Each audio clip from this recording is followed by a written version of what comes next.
Dear listener, अगला episode इस कहानी का आज का आखिरी फ्री एपिसोड होगा।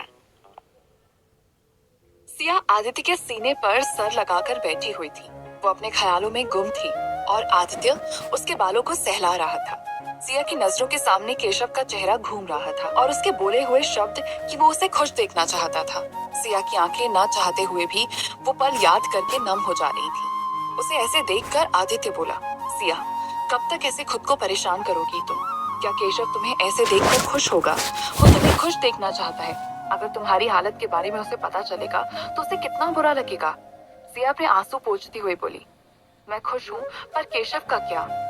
मैंने तो उसे जीवन भर का दुख दे दिया। आप जिससे प्यार करते हो वो अगर अचानक से आपको छोड़ दे, आपसे मुंह मोड़ ले, फिर कितनी तकलीफ होती है, ये मैं बहुत अच्छे से समझती हूँ। मैं नहीं चाहती थी कि उसके साथ ऐसा हो, पर उसके सबसे बड़े दर्द की वजह बन गई हूँ मैं। मैंने बहुत गलत किया है उसके साथ। आदित्य उसे समझाते हुए बोला, तुम गलत सोच रही हो। प्यार में कुछ भी सही या गलत नहीं होता। तुम्हें ऐसा क्यों लगता है कि केशव जिंदगी भर इस दर्द के साथ जिएगा? ऐसा बिल्कुल नहीं होगा। तुम खुद को ही देखो, जब अमन ने तुम्हें धोखा दिया था तो क्या तुमने भी सोचा था कि तुम्हारी जिंदगी में कोई और आ सकेगा? क्या तुम्हें लगा था कि तुम कभी किसी से प्यार कर सकोगी? सिया ने उसके सवाल पर ना में सर हिला दिया। ये देखकर आदित्य ने कहा, तो फिर केशव के साथ ऐसा क्यों होगा? वो एक बहुत अच्छा इंसान है और अच्छे इंसान के जीवन में दुख आता है, पर वक्त आने पर उसे उसके हिस्से की खुशी भी मिल जाती है। केशव की जिंदगी में कोई ऐसा जरूर आएगा जो उसे प्यार करेगा, उसे समझेगा। वो अभी अकेला है, पर तुम दोनों देखना, एक वक्त ऐसा आएगा तब वो अपनी पार्टनर के साथ मुस्कुराते हुए तुमसे मिलने आएगा। सिया आदित्य की बात सुनकर बोली, पर आज उसकी एंगेजमेंट है और उसकी माँ अपनी पसंद की लड़की से उसकी शादी करवाना चाहती है। मैं टीना से मिली हूँ, पर कभी उसे सही से बात नहीं हुई। अगर केशव ने अपनी माँ के कहने पर टीना से सगाई कर ली तो वो किसी ऐसे इंसान के साथ कैसे रहेगा जिसे वो सही से जानता तक नहीं है? आदित्य बोला, केशव समझदार है। वो जो भी फैसला लेगा कुछ सोच कर ही लेगा। आज उसकी सगाई है, शादी नहीं। उन दोनों के पास वक्त है एक दूसरे को समझने का, जानने का।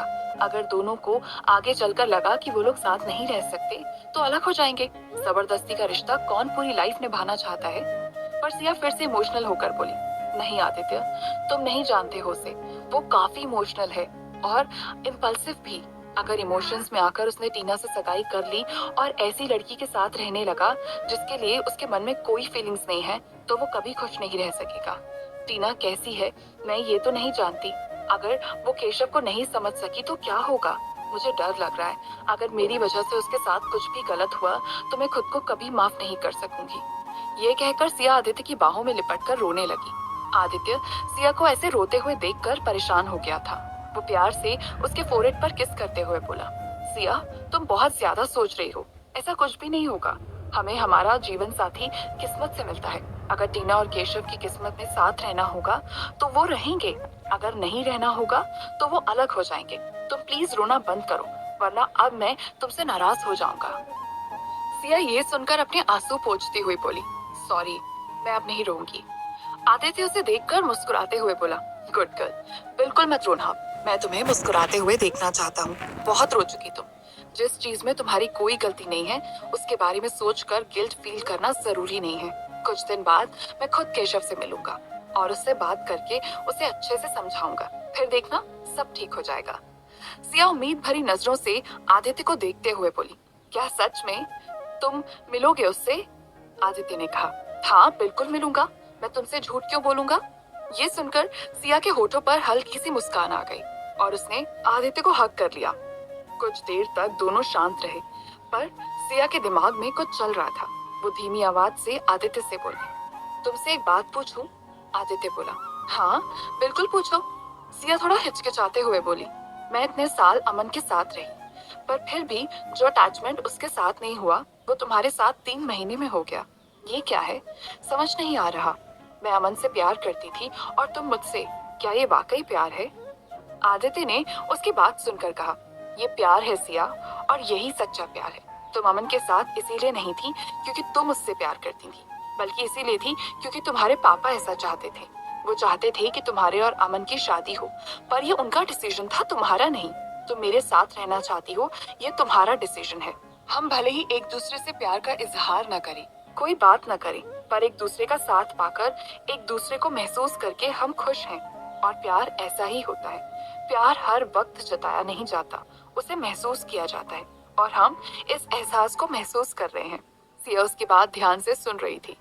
आदित्य उसकी नाक खींचते हुए मुस्कुराते हुए बोला, समझी मेरी बात या फिर और समझाऊं? सिया मुस्कुराते हुए बोली, हाँ मैं समझ गई। उसके बाद सिया और आदित्य कुछ देर के लिए बाहर गार्डन में टहलने लगे।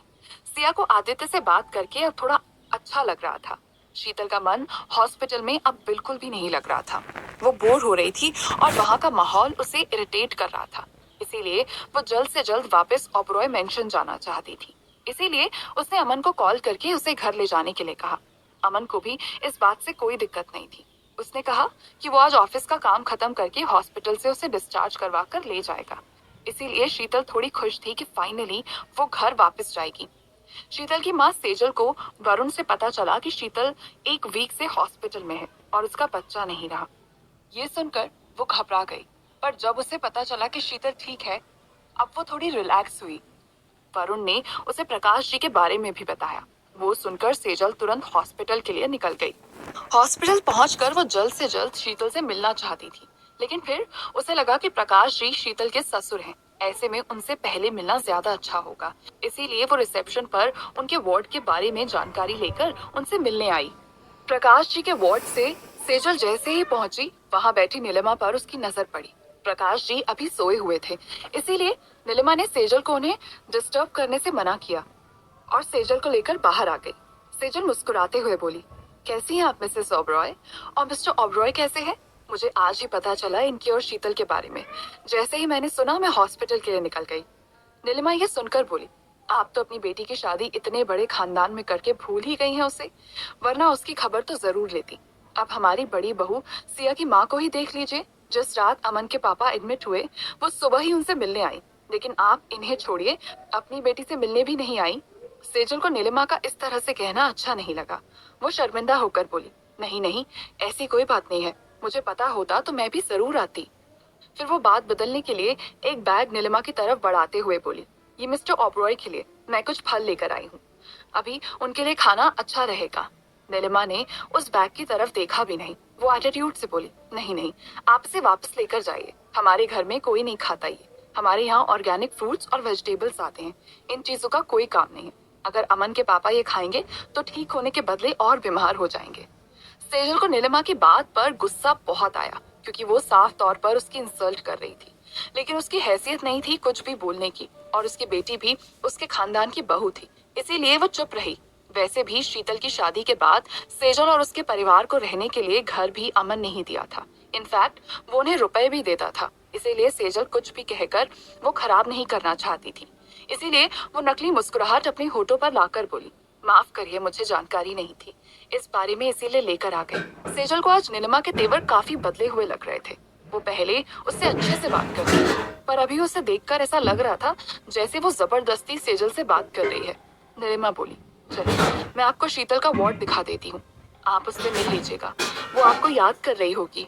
उसके कहने पर सेजल उसके साथ जाने के लिए आगे बढ़ गई, पर कुछ कदम के बाद ही नीलिमा रुक गई और सेजल की तरफ देखते हुए बोली, आप देख रहे हैं कि हमारे परिवार की क्या सिचुएशन है। एक तरफ अमन के पापा की ऐसी कंडीशन और दूसरी तरफ शीतल की ऐसी हालत। मैं दोनों का ख्याल नहीं रख पा रही हूँ, इसीलिए मैं चाहती हूँ कि आप उसे अपने साथ अपने घर लेकर जाएं, क्योंकि यहाँ सही से उसकी देखरेख नहीं हो सकेगी। फिर जब वो ठीक हो जाएगी तो अमन उसे ले आएगा। सेजल नीलिमा की बात से हैरान थी। उसका ये कहना ही कि वो शीतल को अपने साथ ले जाए उसे अच्छा नहीं लगा। नीलिमा का बिहेवियर जैसे बदला हुआ सा लग रहा था, इसीलिए उसने तुरंत नीलिमा के मन की बात भाप ली। वो नीलिमा से बोली, जी बिल्कुल, मैं समझ सकती हूँ आपकी सिचुएशन। शीतल मेरे पास रहेगी तो मुझे भी खुशी होगी, क्योंकि बहुत दिन बाद अपनी बेटी के साथ वक्त बिताने का मौका मिलेगा मुझे। लेकिन इस बारे में आपको अमन बेटे और शीतल से भी पूछना चाहिए कि वो क्या चाहते हैं। अगर वो दोनों साथ रहना चाहे तो। सेजल किसी तरह से शीतल को अपने साथ ले जाने से मना करना चाहती थी, इसीलिए उसने जानबूझकर अमन का नाम लिया। नीलिमा बोली, पर दो लोगों का ध्यान रखना मेरे बस की बात नहीं है। अमन के डैड को अभी कुछ समय हॉस्पिटल में रहना होगा और शीतल डिस्चार्ज हो जाएगी, ऐसे में कैसे मैनेज करूंगी।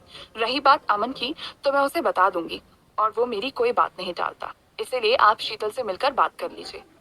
सेजल ये सुनकर बोली, ठीक है, आप चिंता मत करिए, मैं शीतल को अपने साथ लेकर जाऊंगी। बस मिस्टर ओबरॉय का ख्याल रखिए। ये सुनकर नीलिमा मन ही मन बहुत खुश हुई। ये उसने अपने चेहरे पर नहीं आने दिया था। उसने सेजल को शीतल के वार्ड के पास छोड़ा और खुद प्रकाश जी के वार्ड की तरफ बढ़ गई। शीतल से अब उसे कोई मतलब नहीं था। जब से उसे उसके अबॉर्शन को लेकर शक हुआ था, तब से वो उसकी नजरों से उतर गई थी। और वैसे भी बात अगर उसके ग्रैंड चाइल्ड की नहीं होती तो वो शीतल और अमन की शादी नहीं होने देती। नीलिमा को इस तरह से उसे इग्नोर करके जाते हुए देखकर सेजल को बहुत गुस्सा आया, पर वो कुछ बोल नहीं सकी और चुपचाप शीतल के पास चली गई। क्या है नीलिमा का मकसद? क्यों भेजना चाहती है वो शीतल को उसकी माँ के घर? क्या शीतल मानेगी उसकी बात? जानने के लिए जुड़े रहिए इस कहानी के साथ, सिर्फ पॉकेट एफएम पर। डियर लिसनर, अब अगली ऑडियो सीरीज प्ले होगी।